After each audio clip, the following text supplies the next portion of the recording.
What is up, YouTube? This is X, and we are back with a One Piece chapter 1055 review. This chapter was amazing, and honestly, I wanted to get this review out to you before the official translations came out, but specifically this chapter, I wanted to confirm multiple things because the translation gives slightly more details and clarifications on certain things. So that's why I waited to put out this video. But I wanted to wait for the official translations just to make sure my questions were answered and it didn't mess up my line of thinking. But without further ado, let's get right into the chapter review.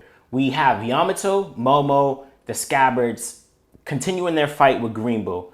Green Bull is going absolutely crazy. He's slamming Momo left and right, up and down. And I believe Momo passes out for a little bit, and then Rizzo comes up. He uses a scroll sword technique to release some fire and shoot at Green Bull, which I thought was going to be effective. But to our surprise, Green Bull has some force fireproof technique that actually allows him to defend himself from fires, which is kind of interesting because I think it's a nod to actual real world firefighters and how they do their best to prevent forest fires. So maybe it's that type of thing. I'm not too sure. Then we see Green Bull use his hockey infused vines to attack all the Scabbards. He gets Rizzo. He sucks the nutrients out of Rizzo. The Scabbards are worried. Then he entangles all the Scabbards with his vines. From there, we transition to the juicy stuff, the good stuff, the amazing stuff, the One Piece lore we crave for. And honestly, my favorite part of this chapter, I know Shanks was phenomenal as well, but we'll get to that later. I love the lore stuff. But we transition back to Sukiyaki, Robin, and Law. They're going even further into the basement castle stairwell, and Law teleported there. He was suspicious and good of Law. I love how Law is tagging along with Robin because he really wants to find out more about the D, and he knows the One Piece is heavily correlates to the D clan and all this other juicy stuff. So as they're going down, there's a corridor, and at the end of it, there's a glass panel. And Law and Robin look through this glass panel, and it's revealed that there was an old Wano. Yes, the current Wano is not the true original Wano. So essentially, the old Wano is at the base of Mount Fuji. This is super interesting. This makes a ton of sense. I'll explain a little. So the old Wano was at the base of Mount Fuji, and the inhabitants of the Wano at the time had to rise up or go higher in elevation of Mount Fuji, and that's when they settled there to create the existing Wano. This all just makes so much sense now because old Wano, so the borders were brought up, and old Wano began to be flooded by rainwater, and I guess that drove the settlers to rise up and whatnot. And it just makes sense because when we first entered Wano, we had Nami say, this isn't seawater. And then as they going up the waterfall, you could tell that waterfall, essentially the rocks behind it is the borders of Wano. It just shows why the geographical area of Wano is in its current state.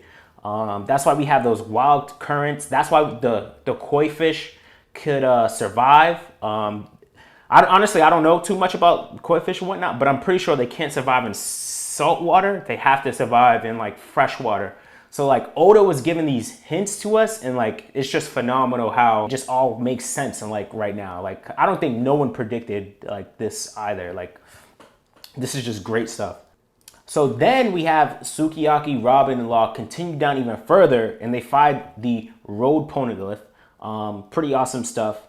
And this is why I wanted to wait till the official translations came out for my review, because in the prior to the official translations, it says Sukiyaki says, I cannot show you Pluton because I cannot go beyond this point. But he doesn't specify where Pluton is. So I was thinking originally Pluton has to be somewhere in Old Wano, just underwater, submerged underwater somewhere.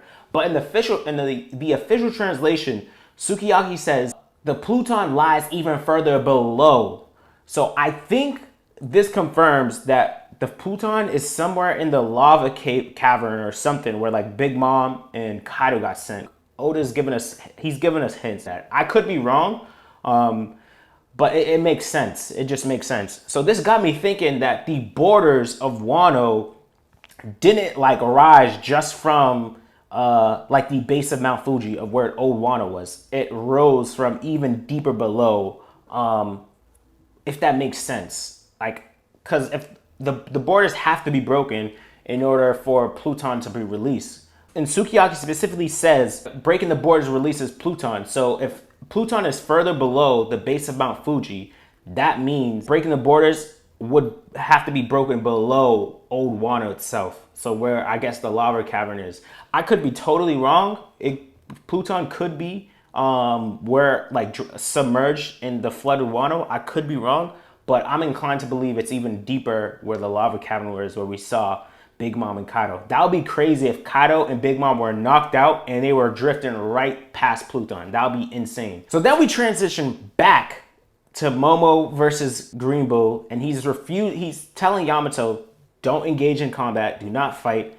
Honestly, which I enjoy because this sets up for Yamato to essentially join the crew. And it makes sense because Momo wants to establish that Wano can be taken care of with the current warriors there and whatnot. So this is great character development from Momo. Shows that he's a leader, that he's really willing to do anything for his country. Then Green Bull is about to go absolutely crazy and destroy Momo, but to his surprise, Momo goes ballistic, is able to utilize Blast Breath and shoots Green Bull through the chest, impales him, just like he impaled Raizo, through the chest, and obliterates his tree form. By the way, Green Bull's trees look just like Big Mom's tree. I don't know what is it with Oda with his trees, but honestly, he looks hilarious in my personal opinion.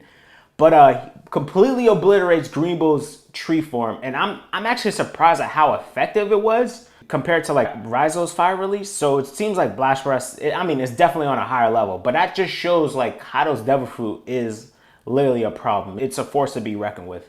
But then Green Bull tree form gets obliterated and he's like in this other weathered form, but in the next panel he's like back to the tree form.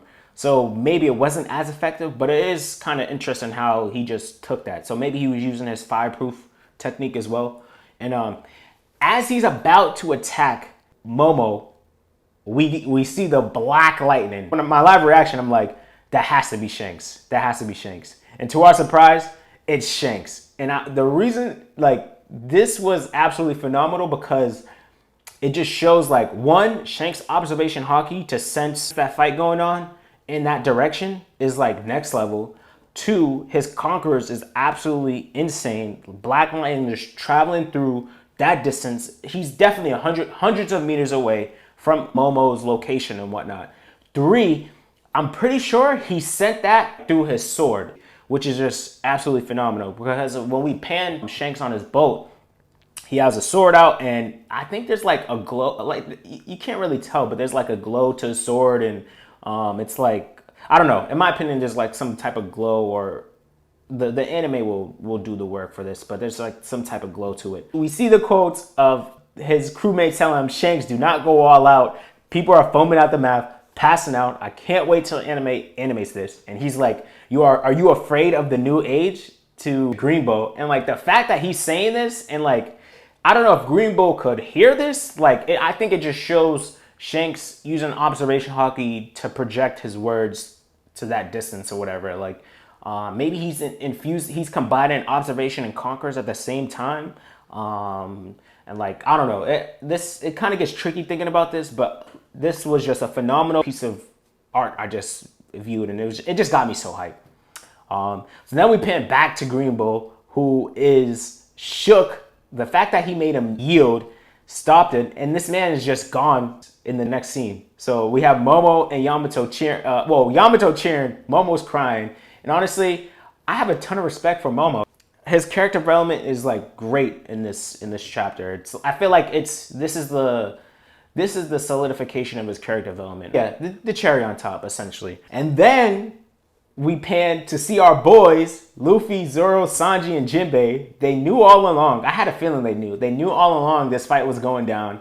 and they were gonna join if they really needed to. But we see that Luffy knows who was responsible for the hockey blast and whatnot. And then the chapter ends. This chapter was absolutely phenomenal, and honestly, it answered a lot of questions that I had personally, and also raises a lot of questions that I have going forward.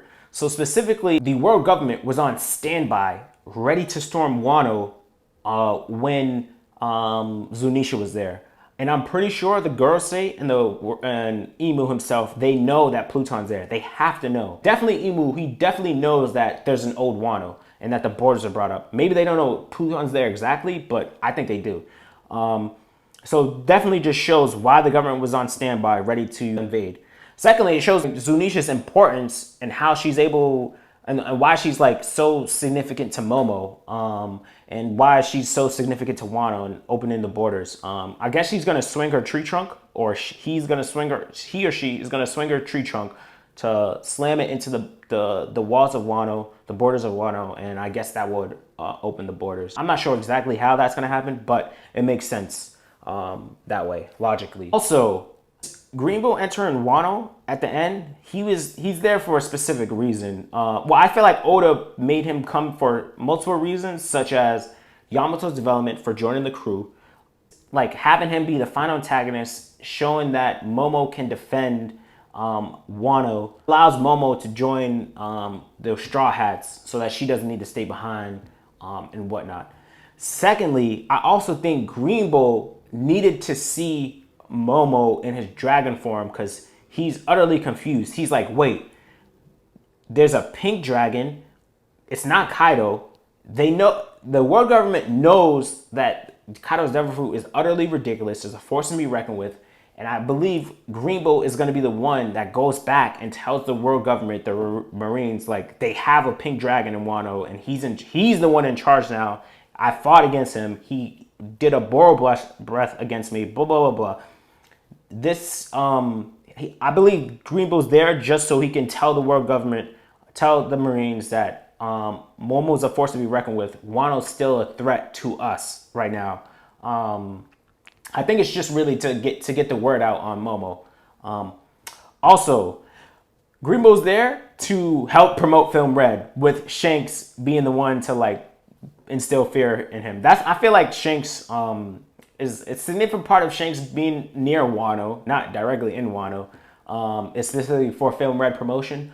But also, I definitely think Shanks pulled up to Wano to see the outcome of the raid on Onigashima and like see if that was gonna fail or not. I feel like Shanks, if that failed, Shanks would have did something to prevent from discovering / opening the borders or whatnot. I don't know, because maybe if Onigashima actually fell on Wano, they would have sunk to the base of Old Wano. So, and he probably would have discovered Pluton or whatnot. But honestly, Shanks is really there for red film promotion, and I believe just to check the current state of Wano to make sure it's in the right hands. That is it for my review of One Piece 1055. This was an absolutely banger of a chapter.